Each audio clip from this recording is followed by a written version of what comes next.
Bonjour à tous, nouvelle vidéo aujourd'hui où je vais vous parler du Flex 10. Donc effectivement, il y a eu une polémique sur la nomination du Flex 10. Beaucoup ont comparé le Flex 4, le Flex 6 avec des contrôleurs amateurs avec le Flex 10 qui se sont dit de suite non, c'est pas le remplaçant du DDG 1000, c'est un Flex donc c'est de l'amateur. Eh ben non, on est dans la nomination Flex, mais ça n'a rien à voir. Le Flex 10 est bien le remplaçant du DDG 1000. On a la même carte son, on a la même qualité sonore avec des fonctions en plus. Voilà, ça c'était une petite parenthèse qu'il fallait bien que je précise, car il y a eu beaucoup de questions là-dessus. Maintenant, dans cette vidéo, on va donc comparer le DDG 1000 avec le Flex 10.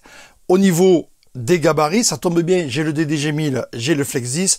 On va comparer tout ça, les gabarits et surtout les nouveautés qui ont été rajoutées sur le Flex 10, les boutons, les positions des boutons et tout ça. Voilà, donc cette vidéo, gros comparatif entre le DDG 1000 et le Flex 10. On y va tout de suite.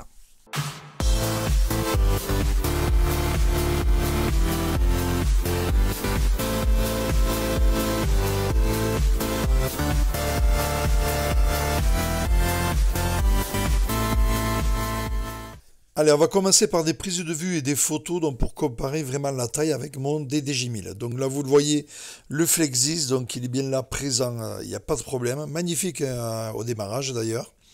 Voilà ici la vue de dessus. Donc au-dessus, vous avez mon DDG 1000 et dessous, comme vous pouvez le voir, vous avez le Flex 10. On voit déjà qu'il est un peu plus grand. Voilà, ici, on voit bien donc il est 3 cm plus grand au niveau de la hauteur. Vous voyez, ben c'est tout simplement la place pour les boutons de track séparation. Et sur le côté gauche ou le côté droit, en fait tout au moins en largeur, il y a à peine 1 cm de plus. C'est vraiment pas grand chose, ce qui fait que dans les fly, ça rentre. Regardez bien, à gauche, vous avez mon fly avec le DDG 1000. À droite, le même fly avec le Flex 10. Et comme vous pouvez le voir, ça passe nickel, ça pousse juste un petit peu l'entretoise à gauche, mais ça passe au niveau de la hauteur. Vous voyez, j'ai largement la marge, juste un peu moins de marge pour câbler mes XLR, mais de toute façon, comme le contrôleur est penché, ça passe sans problème. Voilà, on va commencer par la comparaison au niveau des branchements. Donc sur l'arrière du contrôleur, ici, vous avez le Flex 10, ici vous avez le DDG 1000. Donc on part à gauche, on a donc les alimentations ici qui sont exactement les mêmes. Hein. J'ai branché l'alimentation de mon DDG 1000 sur le Flex 10, c'est exactement pareil, du 12 volts. Même tension, même ampérage, exactement pareil. Ici bien sûr la mise en route, les boutons de mise en route. Ici le micro combo XLR jack pour le micro 1, ici le jack pour le micro 2. Et ici, dans la différence, déjà, elle se trouve, ça commence ici avec les entrées ordinateurs. Vous voyez ici, vous avez les anciens USB.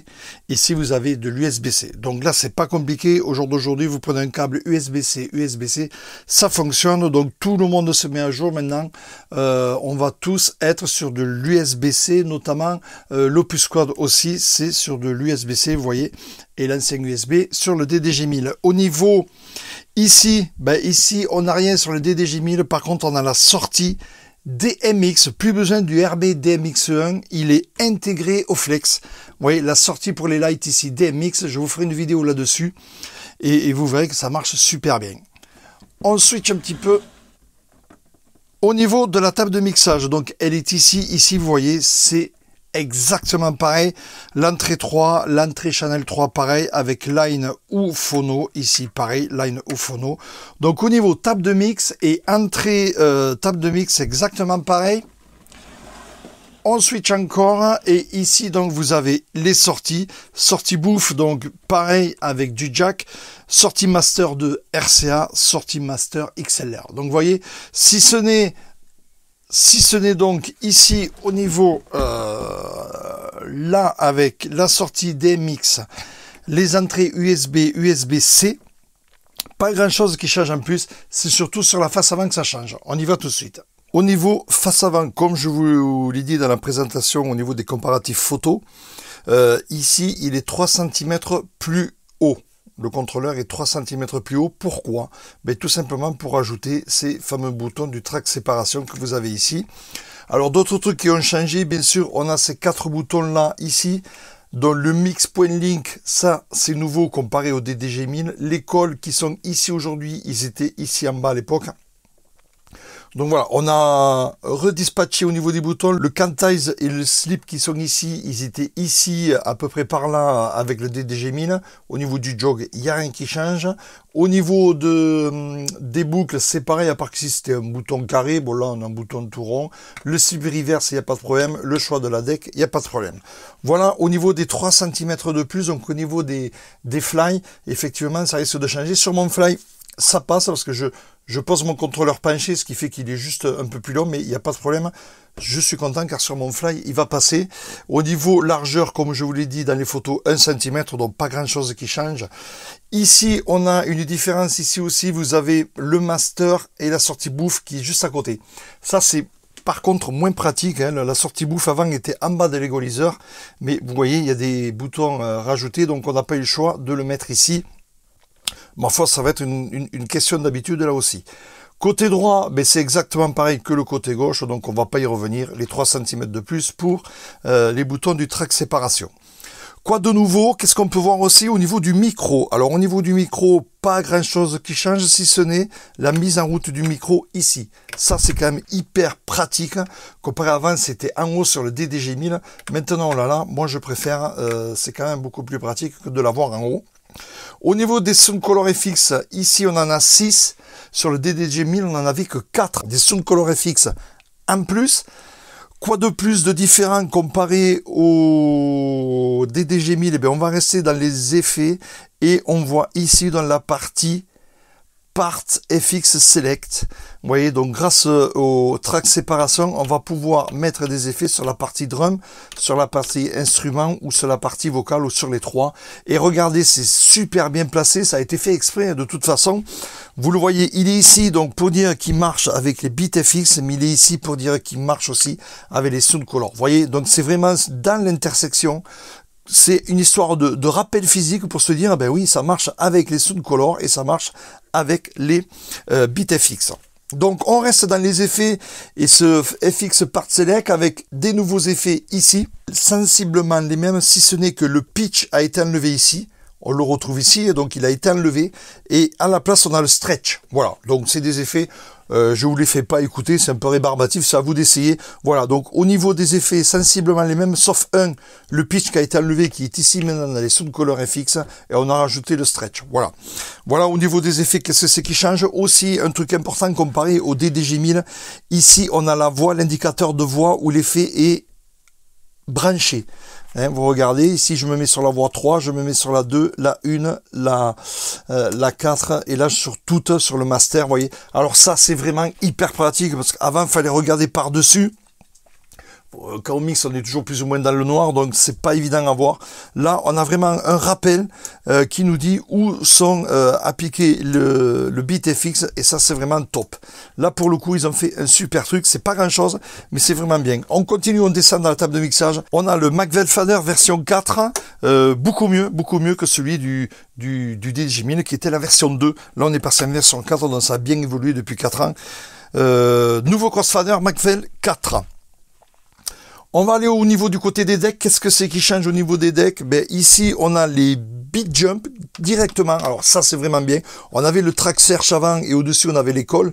Là, on a le beat jump et là, c'est vraiment hyper pratique. Hein. On les a, bien sûr, les beat jump ici sur les pads. Il n'y a pas de problème. Mais ici, on a un raccourci de beat jump de 4 temps. C'est vraiment bien. Hein. Ça a été aussi un super truc. Quoi dire d'autre au niveau... de la deck, ben les pads sont pas pareils, c'est les nouveaux pads, vous savez, depuis quelques contrôleurs maintenant. Sur le DDG 1000, ils étaient tout rouges ou tout verts. Au jour d'aujourd'hui, vous avez une partie noire et tout le tour éclairé. Pourquoi? Sûrement pour éviter que ça se salisse, hein, je pense à ça. Quoi de neuf? Au niveau du pitch aussi, ici au niveau du pitch sur le Flexis, on n'a pas de cran d'arrêt au milieu. Sur le DDG 1000, on a un cran d'arrêt.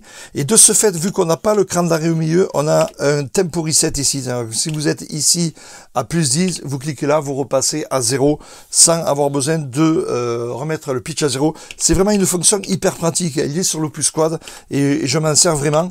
Ça n'y était pas sur le DDG 1000 et là, ils l'ont mis, c'est vraiment pas mal. Voilà, après les différentes positions au niveau du tempo range, bien sûr, du beat 5, avant c'était un bouton, sur le DDG 1000 c'était un bouton rond ici, maintenant il est là. Voilà, différentes positions. Alors, pour ceux qui avaient le DDJ 1000 comme moi, c'est un peu déroutant. Il faut reprendre nos habitudes. Voilà, il va falloir reprendre nos habitudes sur les raccourcis boutons qu'on avait. Mais bon, il n'y a pas de raison, à force, ça rentrera, quoi. Voilà.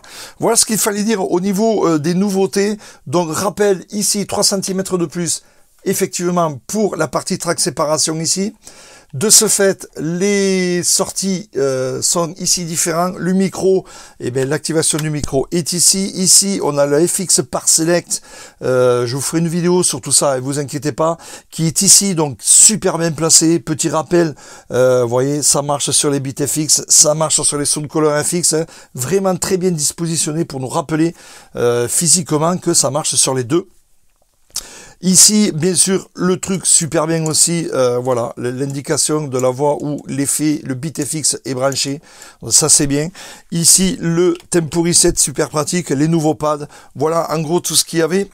Et après, vous verrez dans les fonctions, notamment au niveau de l'écran, vous voyez, plein de nouvelles fonctions au niveau de l'écran, et c'est vraiment pas mal. Vous pouvez voir d'ailleurs qu'on a ici, je vous ferai une vidéo avec une vidéo plus près, mais là, vous pouvez le voir, on a le vocal qui est affiché sur l'écran, ça aussi c'est nouveau. On a la possibilité d'afficher la waveform de cette deck et dessous la waveform de l'autre deck, vous voyez. Et inversement, vous voyez, je lance la deck de droite, hop, elle s'enclenche dessous, vous voyez. Ça c'est bien, on peut changer les vues en faisant Shift et les pages ici.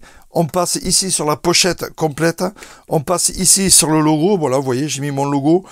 Tant qu'on y est, vous voyez, ici, on a le curseur, on fait double-clic, on enlève le curseur. Donc, moi, je préfère l'avoir, comme ça, je sais que dès qu'elle tourne. Et on a ici l'ancien affichage du DDJ 1000 avec la waveform et tous les hot cues. Voilà, donc ça, c'est un choix, mais c'est vraiment hyper pratique. Vous voyez, le changement est très rapide. Donc, suivant ce qu'on veut, on peut switcher de l'ancienne version d'affichage jusqu'à la nouvelle avec les deux waveforms. Donc, ça aussi, c'est vraiment pas mal. On a les couleurs ici aussi. Très rapidement, je vous en parle, mais vous voyez les couleurs du jog, ben, elles sont noires, mais suivant le track séparation qu'on joue, vous voyez, si je veux faire tourner que l'instrumental, ben, ça passe en rouge. Si je veux faire tourner que le vocal, ben, ça passe en vert.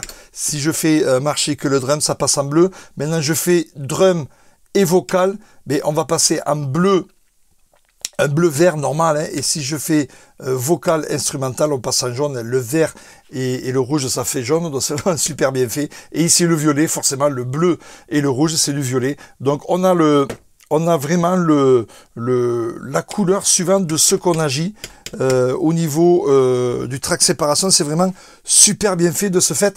Même si vous ne voyez pas le bouton, vous savez ce que vous avez à enlever. À force, il n'y a pas de problème, ça rentre. Donc vraiment super bien fait, agréablement surpris sur ce Flex 10. Au niveau du son, qualité sonore, c'est la même que le DDJ 1000, il n'y a aucun problème. Hein. Et c'est pas parce qu'il s'appelle Flex que c'est un contrôleur de basse qualité, absolument pas. Et là, on a le Flex 10, donc c'est le remplaçant du DDJ 1000 avec les sorties XLR. De là, on est dans le professionnel. Et avec les raccourcis track séparation, FX par Select, qui sont vraiment super bien placés. Et un contrôleur vraiment très effectif qui va faire des dégâts lui aussi. Vraiment, il est très complet. Il complète très bien le DDJ 1000. Et vraiment le contrôleur à avoir si vous vous servez, bien sûr, des tracks séparation. Voilà, prochaine vidéo, on va parler des tracks séparation. Je vais vous faire voir comment ça s'active, les effets, tout ce qui est possible là-dessus à faire. Les effets, les résultats sur les jogs, vous allez voir. Bon, voilà. Des vidéos à venir, notamment sur ce Flex 10, sur le mix.select. Alors là, j'ai vraiment du mal avec ce mix.select. J'ai horreur des boutons. Je préfère le faire à la main, comme je vous ai fait voir dans la vidéo précédente. Je vais voir. Peut-être remapper ces boutons. Je vais voir parce que là, je le trouve vraiment, mais vraiment pas pratique. C'est peut-être une habitude à avoir. Je ne sais pas, mais bon, il y aura des vidéos là-dessus à venir. Il n'y a pas de problème. Beaucoup de choses à dire sur ce Flex 10. Donc, on se retrouve très vite. Voilà, vous avez vu les comparatifs au niveau gabarit. Hein, vous voyez, ça rentre sur mon Fly de mon DDJ 1000. C'est juste un peu plus long, mais comme je l'ai dit dans la vidéo, mon contrôleur est mis penché. Donc, je peux toujours brancher mes câbles. Il n'y a aucun problème. Donc au niveau gabarit, tout va bien. Au niveau largeur, c'est juste 1 cm. nos problemos. Voilà, au niveau des nouveautés, vous avez vu, bien sûr, des vidéos à venir où je vais vous parler du Mix Point Link, je vais vous parler des tracks séparation avec les raccourcis du FlexDisc qui sont vraiment pas mal, et donc tout ce qui se passe au niveau du contrôleur, le changement du couleur du jog, les waveforms du jog aussi qui sont différentes. Enfin, vous avez vu un peu tout ça. On rentrera dans les prochaines vidéos plus en profondeur là-dedans. Voilà, donc abonnez-vous si vous voulez être au courant de la sortie des prochaines vidéos. Il y en aura d'autres, notamment au niveau du FlexDisc. Je reviendrai aussi sur l'Opus, il y a encore des trucs à dire. Voilà, on se retrouve très bientôt. Merci.